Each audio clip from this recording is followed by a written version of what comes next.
Hello and welcome. Hope you're doing all right. I am doing all good. Got some new arrivals in the garden, so we'll go through them. I've already put them in. It was tipping it down last weekend, so yeah, no introductions, but this is looking pretty good. This bit, it's got the hydrangea samani eyes looking really good now against that fence post. So yeah, without further ado, we'll have a quick walk around while we have a look for these new plants and go from there. Really. So I think I finally decided on a switch for the channel name, which is mainly because obviously it's not very Jurassic, this garden, anymore. If it was up to me, it would be Willemi pines, monkey puzzles, tree ferns, ferns and mosses. But we've got to spread the love, as it were, for everyone to enjoy. So yeah, I'm thinking more now something along the lines of Jurassic Garden Hedgerow or Jurassic Hedgerow Garden or something like that, and that kind of encapsulates the tones perfectly. So with all these wildflowers, so yeah, it's good and it's very liberating actually, not having to, when I think of getting plants, like pigeonhole them into thinking, oh, they must be big leaved or they must be of a Jurassic ilk. I can just get the sort of the standout ones Jurassic as I can, and then just whatever goes. If you watch the last video, I was kind of approaching the mentality of just whatever grows, and it's just the volume of foliage rather than the amount of big leaves that are there, if you see what I mean. But that's just for what I want to do. So different strokes, different folks, that's what it's all about. So we may as well start down here. The Heartstone ferns are settling in well to the tiki heads. Oh yeah, quick update on this lot. The giant honeysuckle cuttings and the two cyatheas are still alive. I think I've overwatered that because there's no holes in it. So the basket, the Nephrolopis there, the basket is misshapen. But moving on around here, first new entry is a Clematis armandii there. You can see being protected. You may remember last time I took out the pot of this for the passion flower last year, so I need something to climb up and across this and drop down it, hopefully, and that's what that's going to do. We'll find out though. In front of that is the Honesty. That's a biannual, so that's just leafing up this year, I think. Tracheospernum there as always, and then we got this stuff at the back. I mean, I don't know if it's a kind of bindweed, and if it is, I don't know whether this kind of 3 or 4 years of mental conditioning it's put me through, shall we say, is having its effect, but it looks pretty good. So yeah, I think I may have gone through the looking glass on that one now, but no, we're still pulling out the bindweed, definitely. Speaking of bindweed, I cleared all the rocks off of this bit. This is the evening seat. Now the sun's up a bit higher and it's a bit warmer, and of course the little crack that had a fern in last time it was all uncovered, the first thing to come up through in the last couple of weeks is a little bit of bindweed. So yeah, that's how it goes. Moving on to this bit here, a couple of little jobs I need to do. These steps I roughed in probably a month or two ago. Not amazingly happy with the flow, if you like. These two are fine here, these small ones. They're on the same level and it's quite a nice, excuse the crocs, it's quite a nice kind of step. But these are on different levels, these two, so you're kind of like on the diagonal on that. So what I'm going to do is kind of get rid of the top one, the bottom one of those two, slide it back so it's kind of butting up against that one as it is now, and then using an offcut of this bar stuff, which is 11 by 2 or 9 by 2, there it is. It's not actually propping that up, it's just looks like it is.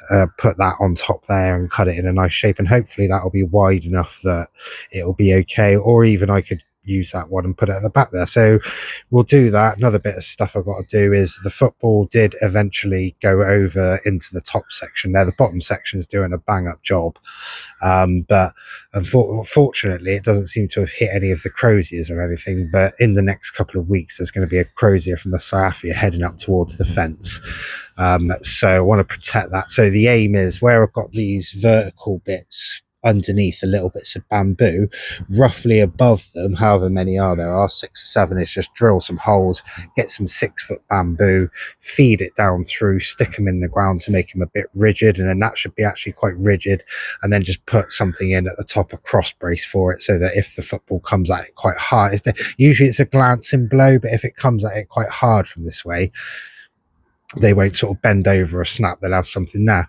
And then what that allow me to do is just, I won't tie any of it, but this down here is pretty much ground zero for the bindweed coming in.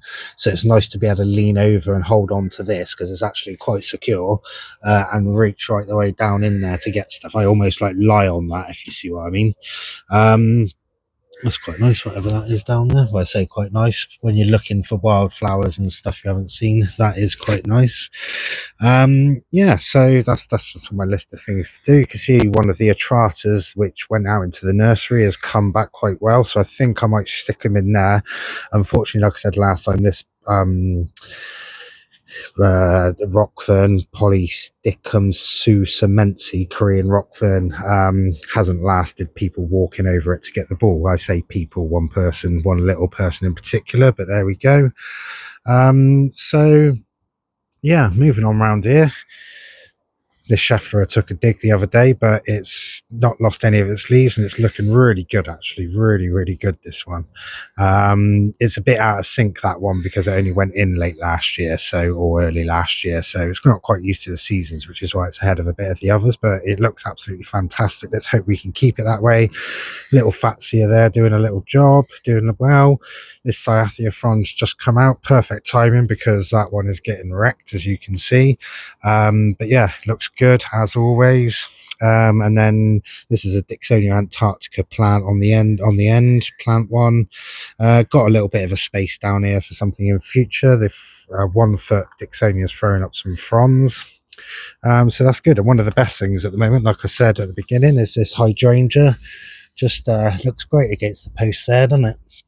Speaking of the hydrangea Samanias, I was going to swap one of these out for a Pilostagia verbenoides. This is a hydrangea Samania as well. It's been a bit, had a hard life. It did have the rat holes around it, which I've since covered, as you can see. So, but it's bounced right back. The leaves are glossy. The leaves are big. We've got grow points on it. So I'll leave that. This Fatsia, the worst has happened to it. I think where I chopped the berries off, it didn't like it, and then we had really hot heat and it scorched the ends of it, and now it's kind of, the rats are leaving the sinking ship, as it were, because all the leaves are in order, sort of slowly yellowing off and dying. So I think really I'm just gonna have to take that whole trunk out, if you like, which is just these 3 or 4 bits at the top, and there's 1 bit down there. There's plenty of new stuff coming up, so we lose the height, but you know, we'll gain the look, so that's worth it for me. Cyathea here doing well. Got a new Clematis armandii down here as well. So that's, like I was saying the last time, just look at the way they climb and all that. It's good to get it up high, and then the garden in sort of March time next year will be absolutely covered in flowers, or March time the year after, or whatever. But all I'm doing, this bit of bamboo, is because they sort of corkscrew towards you the end of it, and I didn't want it to do what this one has done, which is get caught on the fern. So I'll prop him up in a minute, and hopefully he can catch the wire. They're just in sun seeking mode at the moment because this is northeast facing, so it doesn't get any sun at all. Fig tree's doing all right. Starting to bush up leaf wise, but I did notice this on it the other day. I'm going to have a look at the honeysuckle in a bit, but it doesn't seem to have been affecting this. But yeah, I think it might have done the honeysuckle. So I've put on the new honeysuckle in the corner, I've put some little protection on it. So coming on around here, this all looks good. The maidenhair looks good. This one is, again, only been in there, whatever it is, 9 months a year, so it's not quite used to the seasons yet, but it's survived, which is good. The Lophosauria sent up another frond there, and then another one's coming up as well, so he seems happy there. This Pilostagia is getting some light, got some new growth on it. This thing here, it took me ages to find out what it was. It's a jasmine bezianium or something like that. It's quite nice. It's got these little, it's growing in between the 2 fences, the old original fence, and then this one I've laid on top of it. You can see it sort of growing in between them, which is really good. I don't know if you can see the little yellow, red, pink, little pink flowers. We're going to have a look at some better ones in a minute, because they are over the other side of the garden as well. New Scheffler in there. That one I had bamboo stuck against it, which is why it grew a little bit funny, but he should do quite well there because there's one right there doing really well. This is split off into branches now, so that is excellent. I'm looking forward to a month's time when these are all out, if as long as they survive. Moved the fibrosa from the centre bed. It was just getting absolutely destroyed, and yeah, I did protect it with a little wigwam, but I thought, nah, I'll just move it, and we've got a little frond coming up now, so hopefully that one will recover. It's already had a couple knocked off it this year. Need some ground cover for down here. Probably try and see if I can let this remnants of this Blechnum chilense run across it. This hydrangea, not hydrangea, Pilostagia verbenoides is looking great. Yeah, and like I said, training the clematis, Armandii, got some wires on it. It'll come across, hit the climbing frame, hopefully. Yeah, canna's coming up, so that's good. This is a ragged robin. This is the exact sort of thing I was going for with regards to the flowers. Nothing showy, a little bit rough, a little bit reddy, foliage down the bottom, and then just out of the sort of Jurassic jungle vibe of it, it's just little dainty flowers, no foliage on a little stalk. That's perfect, that. As opposed to the red campion where the flowers are a little bit cutesy, but they're still good. If it grows there, it grows there. We've got loads of stuff coming up. I've got a feeling some of this was here before, but probably next, I can't really identify anything at the moment, so hopefully next time we'll go through what we've got coming up and how much I've wrecked the place. Tetrapanic's looking good. The Atrata has come back to life at the back there, so that looks really good. This one looks good. This is the dropped. It's Wallichiana, nice lime green with a black stripe down the middle. So, yeah, definitely a good one, that. This Lophosaurus is still sending out some new fronds. Doesn't seem to be sizing up, but yeah, I suppose we'll just leave it, and if it doesn't die, it doesn't die. Moving on around here, yeah, well, Emmy's just starting to grow. Oh yeah, we've got one of my favourite views in the garden. You may notice the monkey puzzle has been moved again. But yeah, this is one of my favourite views in the garden. Ignoring the sort of block work, obviously I will finish that off, but it's such a great sort of view, this, because you kind of got the 3D clematis coming out to get you kind of thing, and then in between, after that, you've got that herb robert, which is that kind of dainty wildflower stroke weed with the little flowers on it, and then just as a kind of the artist's finishing stroke, there's just one little fern leaf in there that just comes out, and it looks good to me anyway. But yeah, you know, it is what it is. So yeah, move the monkey puzzle. That was down here. That's because I finally, well, I say finally, it did take a while to find them as well. They were super hard to get hold of. I've got a couple of Pilostagia verbenoides, so I've put that one in there. This branch that's coming off to our right, I'm going to try and dip it in the ground there and then aim it to the actual fence post, because the idea of it is to take pressure off the clematis and the honeysuckle on this lower level, because there's a big hole there, as you can see. So hopefully it'll climb backwards as well and go against that. This thing, which looks completely Jurassic, and the flowers look Jurassic as well. They're the little, it's a teasel. But yeah, it looks really good, that. So yeah, good and Jurassic. And then I'll probably get a tree fern in here at some point, a 1 footer, just so the fronds can get over the wall nice and easy. And then, yeah, regarding the clematis and the honeysuckle, last couple of years, just where they've been settling in, I've been chopping any growth that goes over each side. You can see this year I've let the clematis have its run. It's run over here. Here it is coming out towards us, and then it drops down here, and it definitely adds something.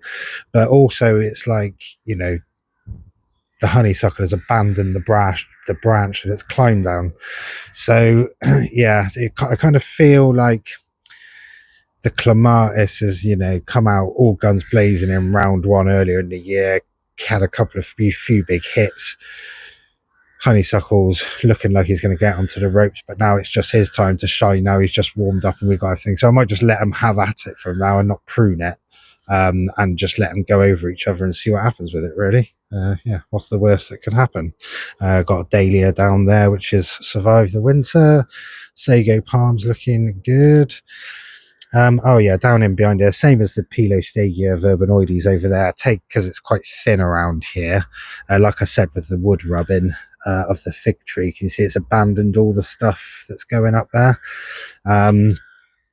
So yeah, we've got a Traculospermum jasminoides in there. That's because there's one right there and it's a good evergreen deer. So hopefully if it just fills that little bit up, it will look good. Speaking of looking good, this Dixonia Antarctica has got some nice big fronds on it. It looks great from the house there looking out. And then, yeah, so for this honeysuckle, I don't know if you'll be able to see them, but I've just used a bit of pipe insulation there just to stop it rubbing against it, hopefully keep it alive. Tetrapanax is now sending out some new leaves, so that's good. Yeah, a bit of bird's foot trefoil, that is a bit of a trailer, so that should look good for the wildlife. Another really good one that looks good from the house, if I can get you the view, is this Terrace umbrosa. Can you see it in behind there? So that's the view we get from the house. So it's just got to sneak in its way through, so that's super good. And then lastly, yeah, the passion flower is looking really good, starting to thicken up a bit as well. So yeah, long may it continue. Right, sorry about that. Oh yeah, we've got the middle bed. So where that fibrosa was, which was like football magnet, I've put an Orcuba in there. So hopefully that will harden off and be a bit tougher and not worry about the football so much. This Dixonia Antarctica is looking good. Another ragged robin here. Oh yeah, there's the sort of flower for it. If it will show you it, yeah, quite nice. Just a little something, you know. I mean, it's not overpowering the sort of feel of it. Bananas doing all right now, so hopefully that will go from strength to strength. Yeah, little heartstung fern I had. Oh yeah, this plant here, this is rose bay willow herb. It's come from out the front. I'll show you a picture of the front now, and probably the most actual jungle looking bit of the whole gardens, and it's the bit that's furthest away, completely by accident. You'll probably see I've put a division of the canna on the end there. That's just coming up. That was to stop the misses reversing into a tree stump, which is just in there as well, which you can see is sending up new saplings. It looks like it's an oak tree, which is good. That's good for wildlife. So, you know, it's next door as well. So I might chop off some coming my way, but it does add to the kind of canopy feel of it. But yeah, this Roseby Willowbird, basically put it this way, it looks fantastic, but I pulled all of that out about a month ago. There was none out there, and now it's spreads. And the one thing it does as well is it spreads via rhizomes. It's not self-seeder, it spreads via rhizomes. It's pretty shallow rooted. But if we come back to the front garden, back garden now, if you imagine what you just seen with that Roseby Willow herb there, what about if I let it run free through the play area there? That could look really good. I'll just have to check it's not poisonous, obviously. But yeah, we'll think about that, and we'll think about doing the waterfall at some point as well. So yeah, hope you're having a good one. I will see you on the next one. Thanks for watching. Bye bye.